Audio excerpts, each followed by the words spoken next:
کون سی دعائیں فائدہ دیتی ہیں؟ ایک تو یہی ہے سورۃ کہف والی جو میں نے سب سے پہلے بتائی، ربنا آتنا من لدنک رحمتا وہیئ لنا من امرنا رشدا. پھر اس کے بعد رب اشرح لی صدری ویسر لی امری. خاص طور پر جب کوئی کام مشکل ہو جائے نا تو یہ دعا پڑھ کے ویسر لی امری ویسر لی امری ویسر لی امری، تکرار کے ساتھ، اصرار کے ساتھ اپنا وہ معاملہ سامنے رکھ کے اللہ میرا یہ کام آسان کر دے. اور شرح صدر کیا ہوتا ہے؟ اے اللہ میرے سینے کو نور سے بھر دے، ایمان سے بھر دے، حکمت سے بھر دے، کیونکہ مشکل وقت میں ان سب چیزوں کی بڑی ضرورت ہوتی ہے. ایمان سے ہی مقابلہ کیا جا سکتا ہے مشکلات کا. ایمان ہوتا ہے تو تکلیفیں بھی برداشت ہو جاتی ہے، صبر بھی آ جاتا ہے.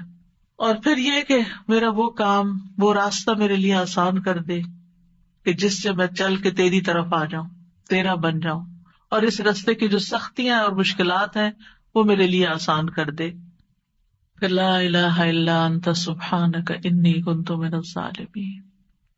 رسول اللہ صلی اللہ علیہ وسلم نے فرمایا، کیا میں تمہیں ایسی چیز نہ بتاؤں کہ جب تم میں سے کسی آدمی کو رنج و الم اور دنیا کی آزمائشوں میں سے کوئی آزمائش آئے تو وہ اس دعا کو پڑھے تو اس کی تکلیف دور ہو جائے گی.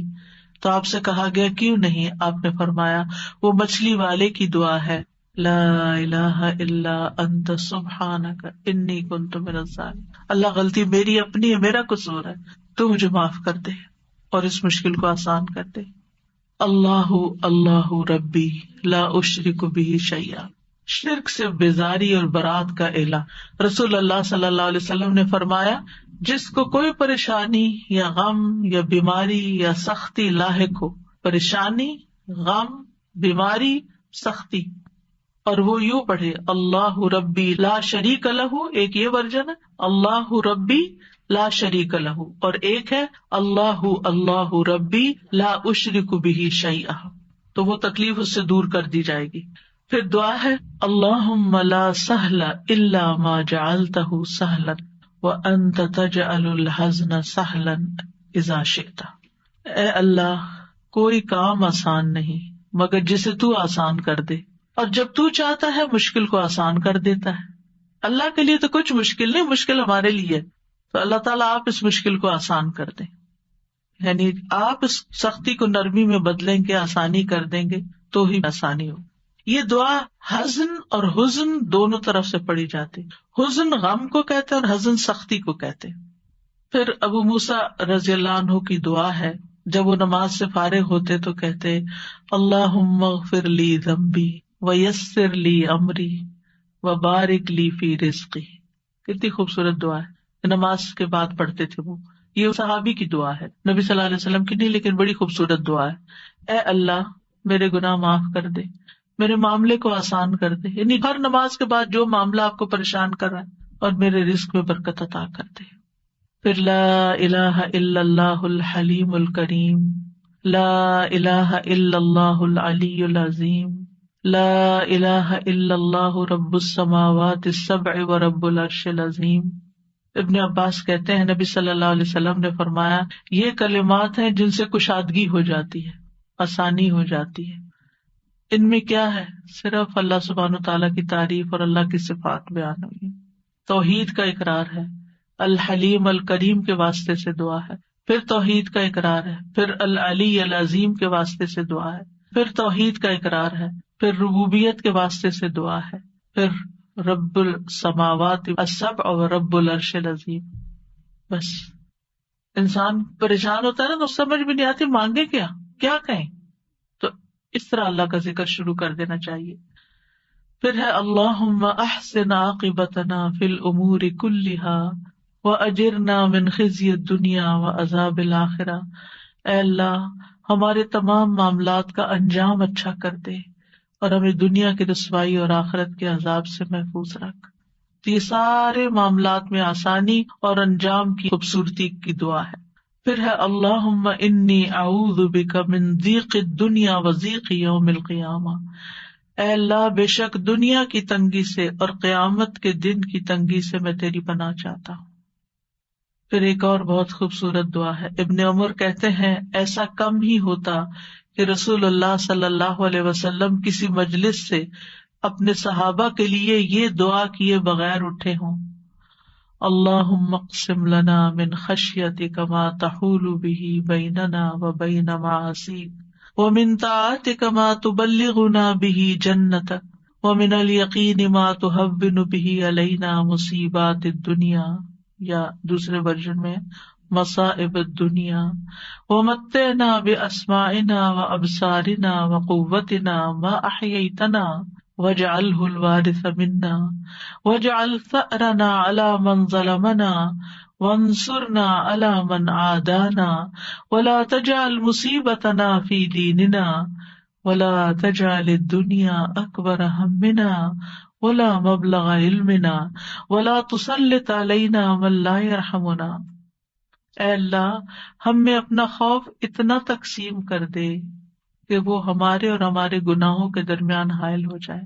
اور یہاں خشیت کی بات کی گئی ہے جو علم سے آتی ہے، جو خوف علم کی وجہ سے پیدا ہوتا ہے، کہ اللہ ہمیں ایسا علم عطا کر اور اس علم کے ساتھ ایسا اپنا ڈر دے کہ ہم گناہوں سے بچ جائیں، کیونکہ گناہ مصیبتیں لاتے ہیں، اور اپنی فرما برداری اتنی تقسیم کر دے کہ وہ ہمیں تیری جنت تک پہنچا دے، کیونکہ اطاعت کے کام ہی انسان کو جنت تک لے جاتے ہیں، اور اتنا یقین عطا کر دے کہ ہم پر دنیا کی مصیبتیں آسان ہو جائیں، یعنی اتنا زیادہ ایمان کا آخری درجہ نا یقین، یعنی ایمان کی مضبوطی عطا کر دے کہ جس کی وجہ سے ہمیں دنیا کے غموں کی پرواہ نہ رہے، اور جب تک تو ہمیں زندہ رکھے ہماری سماعت، ہماری بصارت اور ہماری قوت سے ہمیں فائدہ عطا کر، یعنی ہمارے آنکھیں، کان، ہماری ساری قوتیں، صلاحیتیں کام کرتی رہے، ہم بیکار ہو کے بستر پہ نہ پڑ جائیں، اور اسے ہمارا وارث بنا دے، یعنی بعد میں بھی یہ ہمارے اعضاء ہمارے لیے ایسا کام چھوڑ کے جائیں کہ جو صدقہ جاریہ بن جائے، اور ہمارا انتقام اسی تک محدود کر دے جو ہم پر ظلم کرے، یعنی ہم کسی پر زیادتی نہ کریں، دشمنوں کے مقابلے میں ہماری مدد فرما، اور ہمارے دین میں مصیبت نازل نہ فرما، یعنی کوئی ایسی تکلیف نہ ڈالنا کہ میں دین سے دور ہوں، اور نہ ہی دنیا کو ہمارا سب سے بڑا غم و ہم بنانا، اور نہ ہی ہمارے علم کی انتہا کہ ہم صرف دنیا کا ہی علم جانتے ہوں اور دین کا ہمیں نہ پتا ہو، اور ہم پر ایسے شخص کو مسلط نہ کرنا جو ہم پر رحم نہ کرے۔ کتنی خوبصورت دعا ہے، کیونکہ آپ دیکھیں کہ جب اللہ کی خشیت مانگتے ہیں تو خشیت ہمیں گناہوں سے روک دیتی، اطاعت مانگتے ہیں تو اطاعت جنت تک لے جاتی ہے، یعنی اللہ کی فرما برداری سے ہی اللہ کے پاس جا سکتے ہیں نا جنت میں۔ یقین مانگتے ہیں جو ایمان کا اعلیٰ ترین درجہ ہے، تو ابن مسعود کہتے ہیں یقین مکمل ایمان ہے، دنیا مصائب کا گھر ہے، انسان میں جتنا ایمان کبھی ہوگا اس میں شک نہیں ہوگا، اس کے لیے مصیبتیں برداشت کرنا آسان ہوگا۔ اور ایمان کا آخری چھٹا رکن قضاء و قدر پر ایمان لانا ہے، یعنی جو تو فیصلے ہمارے بارے میں کرے ہمیں اس پر راضی کر دے، اور ہم اپنی صلاحیتوں کو آخری سانس تک صرف تیری رضا میں استعمال کریں، اور مرنے کے بعد بھی ان سے ہمیں فائدہ پہنچتا رہے، اور جس نے ہم پہ ظلم کیا تو خود اس سے بدلہ لے، اور جو ہم سے عداوت رکھتا ہے، جس میں شیطان سب سے بڑا دشمن ہے ہمارا، اور اس کے علاوہ بھی جو ہم سے عداوت رکھتے ہیں، منافقین ہیں، مشرکین ہیں، اور کوئی اور بھی، اور خصوصاً ہمارے دین کا جو دشمن ہے، ہمیں ان پر کامیابی عطا کر، وانصرنا علی من عادانا، ان کے خلاف ہماری مدد فرما، اور ہمارے دین میں مصیبت نہ آئے، یہ نہ ہو کہ کسی آزمائش کی وجہ سے ہماری نمازیں چھٹ جائیں، یا کسی بدعت میں پڑ جائیں، یا کسی شرک میں مبتلا ہو جائیں۔ آپ نے دیکھو کہ لوگ نجومیوں کے پاس چل پڑتے ہیں اور غلط کام کرنے لگتے ہیں، تعویذ گنڈے کرنا شروع کر دیتے ہیں۔ تو اللہ تعالیٰ ہمیں دین کے معاملے میں کسی آزمائش میں مبتلا نہ کرنا، یا یہ کہ دین کا وہ کام جو ہم کر رہے ہیں کسی ایسی آزمائش میں نہ ڈالنا کہ ہم نیکی اور خیر اور بھلائی کے کاموں میں پیچھے رہ جائیں، اور دنیا کو ہمارے علم کا منبع نہ بنا دینا، یعنی ہم دین کا رستہ چھوڑ کے صرف دنیا کے نہ ہو کے رہ جائیں، اور ہمارے اوپر کسی ایسے حکمران کو مسلط نہ کرنا کہ جو ہم پر رحم نہ کرے، اور صرف حکمران ہی نہیں، کسی بھی معاملے میں، مثلاً آپ کسی ظالم ڈاکٹر کے حوالے نہ ہمیں کرنا کہ وہ ہم پہ رحم نہ کرے اور ہمارا غلط علاج کرے، یا کسی ظالم استاد کے حوالے نہ کرنا کہ وہ سکھانے سے زیادہ ہم پر سختی کرے۔ تو زندگی کے ہر معاملے میں آسانی کے لیے یہ بہترین دعا ہے، اور اسے اپنی دعاؤں کا معمول بنانا چاہیے۔ خلاف جب کوئی چیز ہوتی ہے تو انسان مشتعل ہو جاتا ہے، مشتعل شعلے سے یعنی بھڑک اٹھتا ہے، پھر اس کی زبان پہ قابو نہیں رہتا، پھر اس کے جسچر پہ قابو نہیں رہتا، یعنی اس کے جو سارے ایکشنز ہوتے ہیں وہ بالکل اللہ کی ناپسند کے ہو جاتے ہیں۔ اور بعض اوقات انسان ظلم کرنے لگتا ہے، کسی نے آپ کو ایک مارا نا تو آپ کا دل ٹھنڈا نہیں ہوتا جب تک آپ 2 نہ مار لیں۔ اب آپ نے اگر 2 ماری، ایک تو آپ کا بدلہ ہو گیا اور ایک آپ کے خلاف لکھا گیا، چاہے آپ اس وقت مصیبت میں اور رو رہے ہیں لیکن آپ ظالم ہو گئے اب، اور ظلم جو ہے وہ قیامت کے دن کے اندھیرے ہوں گے۔ یعنی بعض اوقات کسی نے کوئی ایسی بات کہہ دی، ایک چھوٹی سی بات کہہ دی اور ہم نے اس کو 10 سنا دی، ہم سوچتے ہیں ہم جیت گئے، ہمارا پلہ بھاری ہے، نہیں، آپ ہار گئے ہیں، آپ اللہ کے سامنے خسارے میں چلے گئے ہیں، آپ نے اپنی زبان کھول دی ہے، آپ ذلیل و رسوا ہو جائیں گے، کیونکہ زبان ہی انسان کو عزت کے مقام پہ پہنچاتی ہے اور زبان ہی انسان کو ذلیل و خوار کرتی ہے۔ اور اس کے نتیجے میں کیا ہوتا ہے، مثلا بزنس میں 2 شریک ہیں یا 2 پارٹنر، 2 کولیگز ہیں، اب اگر ان کی آپس میں کوئی انبن ہوئی ہے اور ایک دوسرے کو ذلیل کیا ہے تو اس میں آپ دیکھیں کہ جتنے ان کے مل کے ترقی کرنے کے چانسز ہے، سارے چانسز ختم ہو گئے۔ اب وہ جو اکٹھا کام کر رہے تھے وہ الگ ہو گیا، وہ الگ ہوا تو کئی اور مسائل کھڑے ہو گئے۔ اسی طرح بہت سے لوگ جیسے ہسبینڈ وائف ہوتے ہیں، بہت کیسز میں دیکھا گیا ہے کہ جب غصے میں طلاق تک بات پہنچ گئی۔ مجھے اتنی حیرت ہوتی ہے، بیچاری خواتین بعض اوقات روتی ہوئی پوچھتی ہیں کہ چھوٹی سی بات تھی تو میرے ہسبینڈ نے یہ بول دیا، اب کیا طلاق ہو گئی ہے؟ یا وہ اگر یہ بھی کہہ دیتے نا کہ میں تمہیں چھوڑ دوں گا تو وہ اس میں بھی پریشان ہوتی ہیں کہ کہیں شاید ہمیں طلاق ہو گئی، کیونکہ ہمارے معاشرے میں جہالت ہے، ان کو پتہ ہی نہیں کہ کس لفظ سے طلاق ہوتی ہے کس سے نہیں ہوتی۔ اور بعض لوگ پھر صرف گلٹ میں زندگی گزارتے رہتے ہیں، کیا پتا طلاق ہو چکی ہو، کیا پتا یہ ہو چکا ہو، وہ ہو چکا۔ ایسے میں خاص طور پر گھریلو معاملات میں اگر شوہر غصے میں ہے تو بیوی کو کیا چاہیے، خاموشی اختیار کر لے، جگہ بدل لے، آگے پیچھے ہو جائے، تاکہ جو شیطان نے آگ بھڑکائی ہے وہ ٹھنڈی ہو جائے۔ اور اسی طرح اگر بیوی غصے میں آ گئی ہے تو شوہر کو چاہیے کہ وہ گھر سے یا تو باہر چلا جائے یا کوئی اور کام شروع کر دے، کیونکہ بازو کا سامنے بھی ہوتا ہے تو پھر وہ ایک دوسرے کو بولتے کیوں نہیں بولو، تم بھی لڑو تاکہ اور میدان گرم ہو۔ تو اس سے پھر یہ ہے کہ معاملات مزید خراب، ایک دوسرے کی رسپیکٹ چلی جاتی، عزت چلی جاتی، محبت چلی جاتی ہے، یعنی دل دور ہونے لگتے ہیں۔ بعض اوقات لوگ قریب رہ رہے ہوتے ہیں اور ان کے دل دور ہو جاتے ہیں، اور وہ کسی اور کی وجہ سے نہیں ہوتے، وہ اپنی غلطی کی وجہ سے ہوتے ہیں، یعنی خود ہم ایسی حرکتیں کر جاتے ہیں کہ جس کی وجہ سے دوسروں کی نگاہوں میں گر جاتے ہیں۔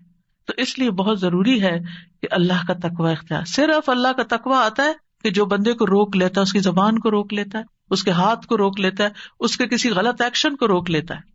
پھر اللہ تعالیٰ کا فرمان ہے وَمَن يَتَّقِ اللَّهَ يَجْعَل لَّهُ مَخْرَجًا، اور جو اللہ سے ڈرے گا اللہ اس کے لیے تنگی سے نکلنے کا رستہ بنا دے گا، اور یہ بھی تقویٰ کے ساتھ ہی ہے۔ ربیع ابن خثیم کہتے ہیں کہ یہ ہر اس کام سے نکلنے کا راستہ جو لوگوں پر تنگ ہو جائے، یعنی بند گلی سے راستہ نکل آئے گا۔ پھر یہ کہ مشکل حالات میں اللہ پر ہی توکل کرنا چاہیے۔ سورۃ طلاق میں آتا ہے وَمَن يَتَوَکَّلْ عَلَى اللَّهِ فَهُوَ حَسْبُهُ ان اللہ بالغ امرہ قد جعل اللہ لکل شیء قدرا، اور جو شخص اللہ پر بھروسہ کرے وہ اس کو کافی ہو جاتا ہے، یعنی اللہ پر ڈپینڈ کرے، اللہ سے مدد مانگے، اللہ کی طرف رجوع کرے، اللہ اپنا کام پورا کر کے رہتا ہے۔ بلا شبہ اللہ نے ہر چیز کا ایک اندازہ مقرر کر رکھا ہے، ایک وقت مقرر ہے اس مشکل سے نکلنے کا۔ ابن رجب کہتے ہیں مصیبت کے ساتھ راحت اور تنگی کے ساتھ آسانی کے باریک رازوں میں سے ایک راز یہ ہے کہ جب مصیبت شدید اور بڑی ہو جائے تو بندہ مخلوق کی طرف مائل ہونے سے مایوس ہو جاتا ہے، بندوں سے مایوس ہو جاتا ہے، اس کا دل اللہ وحدہ کی طرف متوجہ ہو جاتا ہے، اور یہ اللہ پر بھروسے کی اصل حقیقت ہے، اور یہ ان سب چیزوں سے بڑی چیز ہے جو حاجات سے مطلوب ہے، کیونکہ جو اللہ پر توکل کرتا ہے اللہ اسے کافی ہو جاتا ہے۔ یعنی پہلے ہمیں لوگوں پہ بڑا مان ہوتا ہے، یہ کام کرے گا، یہ فلاں میرا ساتھ دے گا، فلاں بھی ہے، فلاں بھی، لیکن جب کوئی ساتھ نہیں دیتا تو پھر انسان بندوں سے مایوس ہو کے صرف اللہ کی طرف رجوع کرتا ہے، اللہ کا بن جاتا ہے۔ اور اللہ تعالیٰ ہم سے چاہتا بھی یہی ہے کہ ہم اس کے بندے بن جائیں، اسی پر بھروسہ کریں، اس کی طرف رجوع کریں، اس کے لیے خالص ہو جائیں، اپنی دعاؤں میں اور زیادہ اخلاص پیدا کر لیں۔ اور پھر آپ دیکھیں کہ جو اللہ سے حسن ظن رکھتا ہے اللہ سبحانہ وتعالیٰ اس کو مشکل سے نکال دیتا ہے۔ غار ثور میں جب حضرت ابوبکر پریشان ہو گئے تھے کہ دشمن تو سر پہ آ گئے ہیں، تو نبی صلی اللہ علیہ وسلم نے کیا فرمایا، لا تحزن ان اللہ معنا، غم نہ کرو اللہ ہمارے ساتھ ہے۔ اور یہ کہنے کی دیر تھی فانزل اللہ سکینتہ علیہ، اللہ نے اس پر اپنی سکینت نازل کر دی، وأیدہ بجنود لم تروہا، ایسے لشکروں سے مدد کی جو تم نہیں دیکھ رہے تھے، اور کفار نامراد پلٹ گئے۔ پھر یہ ہے کہ مشکل میں اپنی تمام حاجات صرف اللہ کے سامنے رکھنی چاہیے۔ رسول اللہ صلی اللہ علیہ وسلم نے فرمایا جسے انتہائی شدید حاجت آ پڑے اور اس نے اسے لوگوں پر پیش کر دیا تو اس کی حاجت دور نہ ہوگی، اور جس نے اللہ پہ پیش کیا عنقریب اللہ اسے بے پرواہ کر دے گا، یا تو جلد ہی موت آ جائے گی یا جلد غنی ہو جائے گا۔ پھر یہ کہ اس بات پر پورا یقین رکھنا چاہیے کہ مشکل دور ہوگی انشاءاللہ۔ حسن ظن، خوش گمانی، سیجعل اللہ بعد عسر یسرا، یہ اللہ ہی کا وعدہ ہے، یعنی سختی کے بعد آسانی، تنگی کے بعد وسعت، اور فقر کے بعد مالداری اللہ تعالیٰ ضرور عطا کرے گا۔ پھر آپ دیکھیے کہ یہ یقین کہ ہر تنگی کے ساتھ دو آسانی ہے، فَإِنَّ مَعَ الْعُسْرِ يُسْرًا، إِنَّ مَعَ الْعُسْرِ يُسْرًا، یعنی ہر مشکل کے ساتھ آسانی ہے، بے شک اسی مشکل کے ساتھ ایک اور آسانی ہے، یعنی مشکل بیچ میں اور آسانیاں دونوں طرف ہیں۔ نبی صلی اللہ علیہ وسلم نے فرمایا مدد صبر کے ساتھ ہے، کشادگی تنگی کے ساتھ ہے، بے شک ہر مشکل کے ساتھ ایک آسانی ہے، بے شک اسی مشکل کے ساتھ ایک اور آسانی ہے۔ ابن مسعود کہتے ہیں مشکل اگر کسی بل میں داخل ہو جائے سوراخ میں تو آسانی بھی آتی ہے، یہاں تک کہ وہ بھی اس کے ساتھ داخل ہو جاتی، یعنی اگر مشکل کہیں گھسی ہے آسانی بھی ساتھ گھس جائے گی۔ پھر یہ کہ کشادگی آنے تک جتنی دیر یا جتنے دن تنگی ہے انسان زیادہ سے زیادہ اللہ تعالیٰ کی طرف رجوع کرے، اور اگر معاملات آسان نہیں ہو رہے تو اللہ تعالیٰ کو بلیم کرنے کی بجائے کہ اللہ تعالیٰ دعا نہیں سنتا، یا لوگوں کو بلیم کرنے کی بجائے کہ یہ میری مشکل کا سبب ہے، کیا کرے؟ خود کو ملامت کرے، میری عبادت میں کمی ہے، میری کوئی غلطی ہے، میری نافرمانی ہے، میری دعاؤں میں کمی ہے، میری دعائیں کمزور ہیں۔ انسان اپنے اندر کی غلطی کو تلاش کرے۔ ابن رجب کہتے ہیں جب مومن پر مشکلات کے دور ہونے میں دیر ہو جائے اور وہ بہت زیادہ دعائیں مانگ مانگ کر اور عاجزی کر کے مایوس ہو جائے اور دعا کی قبولیت کے آثار ظاہر ہی نہ ہوں تو وہ اپنی ذات کی طرف رجوع کرے اور خود کو ملامت کرے، اپنے نفس کو کہے اے نفس یہ ساری مصیبت تیرے اپنی وجہ سے آئی ہے، اگر تیرے اندر کوئی خیر ہوتی تو تیری دعا قبول ہو جاتی۔ اور انسان کا اپنے نفس کو ملامت کرنا، یہ کہنا I was wrong, I am wrong، اللہ کو بہت سے نیک اعمال سے زیادہ محبوب ہے، کیونکہ لا الہ الا انت سبحانک انی کنت من الظالمین، اللہ تعالیٰ میری غلطی ہے، آپ کا کوئی قصور نہیں، ساری بھلائی تیرے ہاتھ میں ہے، سبحانک تو پاک ہے ہر نقص اور عیب سے، غلطی میرے اپنے اندر ہے، مجھے میری غلطیاں دکھا دے، مجھے ان پر توبہ کی توفیق دے دے، مجھے اصلاح کی توفیق دے دے۔ آدم علیہ السلام کی توبہ کیسے قبول ہوئی تھی؟ آسانی کیسے ہوئی تھی؟ ربنا ظلمنا انفسنا وان لم تغفر لنا وترحمنا لنکونن من الخاسرین، اللہ ہم نے اپنی جان پر ظلم کیا، اگر تو ہمیں بخشے گا نہیں اور تو ہم پہ رحم نہیں کرے گا تو ہم ضرور خسارہ اٹھائیں گے۔ تو ہوتا بھی یہی ہے، ما اصابک من مصیبت فبما کسبت ایدی، یعنی تمہارے اپنے ہاتھوں کی کمائی سے تم پر مشکل آئی ہے۔ یعنی اگر انسان دعا کی قبولیت کا اہل نہیں، یعنی ایک انسان ہے مستجاب الدعوات ہے، ادھر دعا کرتا ہے ادھر دعا قبول ہوتی ہے، ادھر مشکل آسان ہو جاتی، ایک انسان ہے وہ ایسا نہیں ہوتا، دعا کرتا ہے مشکل آسان نہیں ہوتی، پھر کیا ہے؟ مطلب یہ ہے کہ ابھی وہ اس کا اہل نہیں کہ اس کی دعا قبول ہو، لہذا وہ جب اپنی غلطی کا اعتراف، اپنے گناہوں کا اعتراف اور استغفار کی کثرت کرتا ہے تو گناہ مٹ جاتے ہیں اور رستے آسان ہو جاتے ہیں۔ تو استغفار بہت فائدہ مند چیز ہے ہر تنگی اور رکاوٹ دور کرنے کے لیے، جیسے مال میں تنگی آئی ہے یا اولاد میں ہے یا کاروبار میں ہے یا کسی بھی طرح کی دل میں تنگی ہے، رزق میں تنگی ہے، استغفار کی کثرت ان ساری رکاوٹوں کو استغفار دور کرتا ہے۔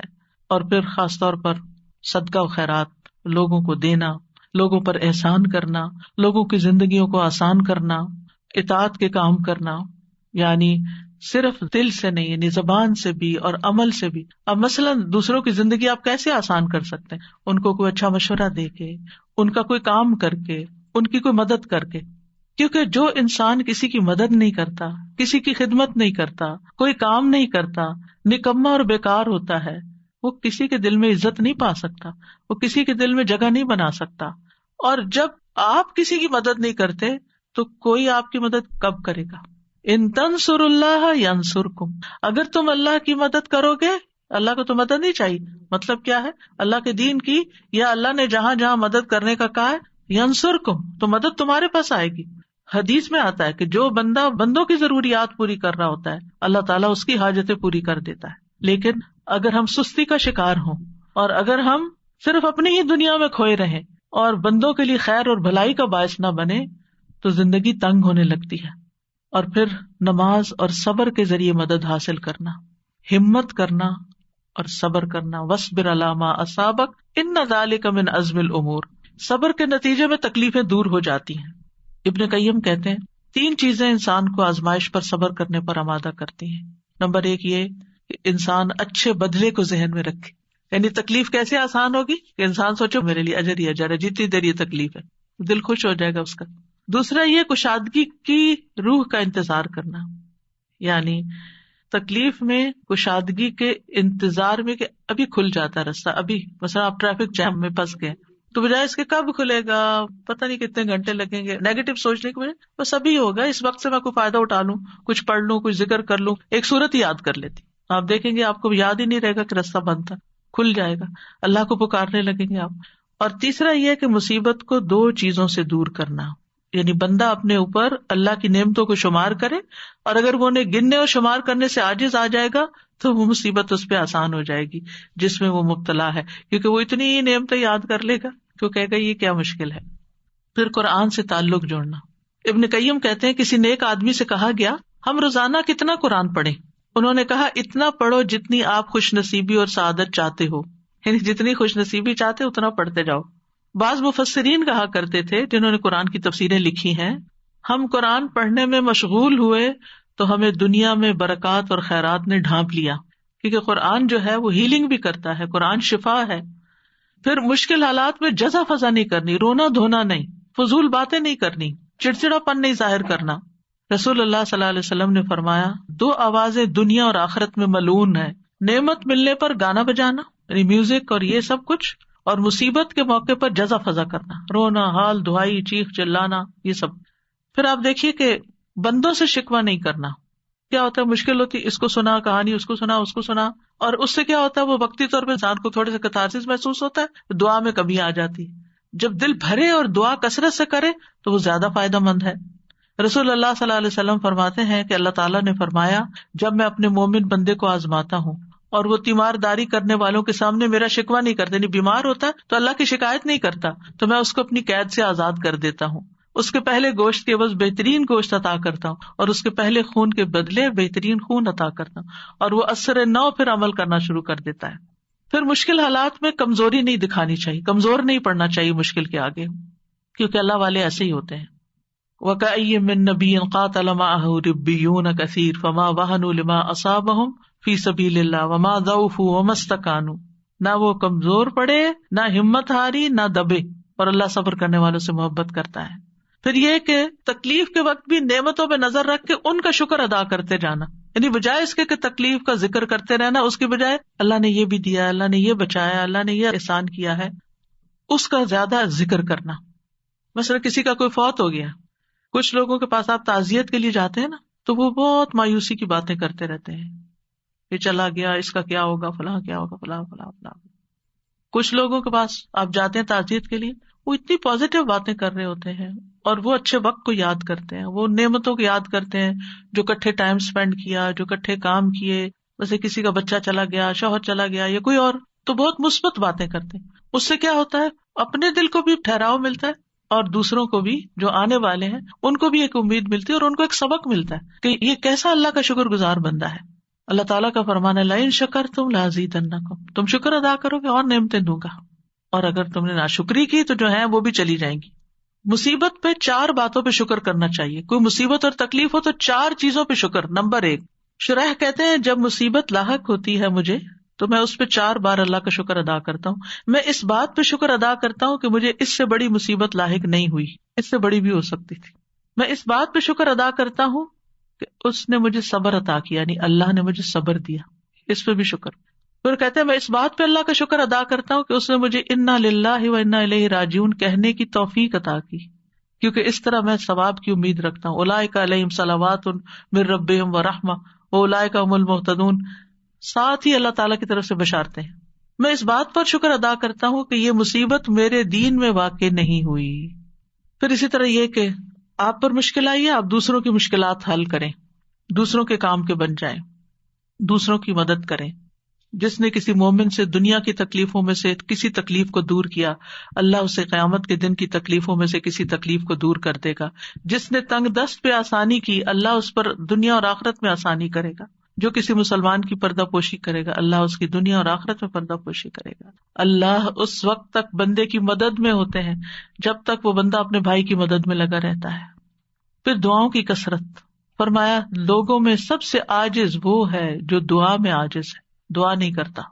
اور خوشحالی اور آسودگی میں زیادہ دعائیں کرنی چاہیے، ذکر کی کثرت کر دینی چاہیے، کیونکہ ذکر کی وجہ سے اللہ تعالیٰ مشکل کو آسان کر دیتا ہے، تنگی کو آسانی میں بدل دیتا ہے، مشقتیں کم ہو جاتی ہیں. جب کسی مشکل کام پر اللہ کا نام لیا جاتا ہے تو وہ مشکل آسان ہو جاتی ہے. کسی مشقت پر اللہ کا ذکر کیا جاتا ہے تو مشقت آسان ہو جاتی ہے. کسی سختی پر اللہ کا ذکر کیا جاتا ہے تو وہ زائل ہو جاتی ہے. کسی تکلیف پہ اللہ کا ذکر کیا جاتا ہے تو وہ ختم ہو جاتی ہے. اللہ کا ذکر کرنا غم اور پریشانی دور کرنے کا ذریعہ ہے. ذکر کی کثرت کریں. اللہ تعالیٰ فرماتے ہیں لولا تستغفرون اللہ لعلکم ترحمون. کتنی چھوٹی سی کتنی پیاری آیت ہے. لولا تستغفرون اللہ، تم اللہ سے استغفار کیوں نہیں کرتے؟ لعلکم ترحمون، تاکہ تم پہ رحم کیا جائے. یعنی تم استغفار کرو گے تو تمہاری طرف اللہ کی رحمت آ جائے گی. اور تنگی کیسے پیدا ہوتی ہے؟ انسان کے گناہوں کی وجہ سے، اپنے ہی اعمال کی وجہ سے، یا پھر اللہ کے ذکر سے روگردانی کی وجہ سے. وَمَنْ أَعْرَضَ عَنْ ذِكْرِي فَإِنَّ لَهُ مَعِيشَةً ضَنْكًا. پھر یہ کہ عبادت کے لیے وقت نہ نکالنے کی وجہ سے بس دنیا دنیا دنیا. اللہ تعالیٰ فرماتے ہیں اے ابن آدم، تم اپنے آپ کو میری عبادت کے لیے فارغ کر لو، میں تمہارے دل کو بے نیازی سے بھر دوں گا، میں تمہارا فقر دور کر دوں گا. لیکن اگر تم ایسا نہیں کرو گے تو میں تمہارے دونوں ہاتھوں کو کام میں مشغول کر دوں گا، اس کے باوجود تمہارا فقر دور نہیں کروں گا. جو شخص صرف دنیا کی فکر کرتا ہے اس کے معاملات سلجھنے کی بجائے بگڑنا شروع ہو جاتے ہیں. یعنی اگر آپ سب کچھ چھوڑ کر صرف دنیا سنوارنے کے پیچھے لگ جائیں تو وہ نہیں سنورے گی. جب دل میں ایک فقر اور ایک پریشانی لگ جائے گی تو ڈھیروں چیزیں بھی آپ کے دائیں بائیں ہوں تو آپ کو نظر نہیں آئیں گی.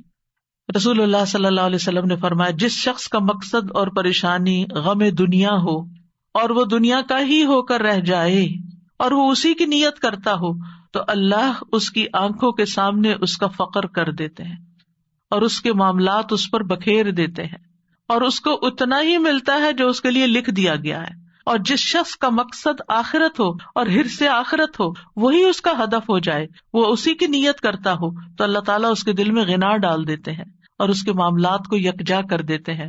اس کو اپنی حاجتوں کے لیے بھاگنا نہیں پڑتا، دنیا اس کے پاس ذلیل ہو کر آتی ہے.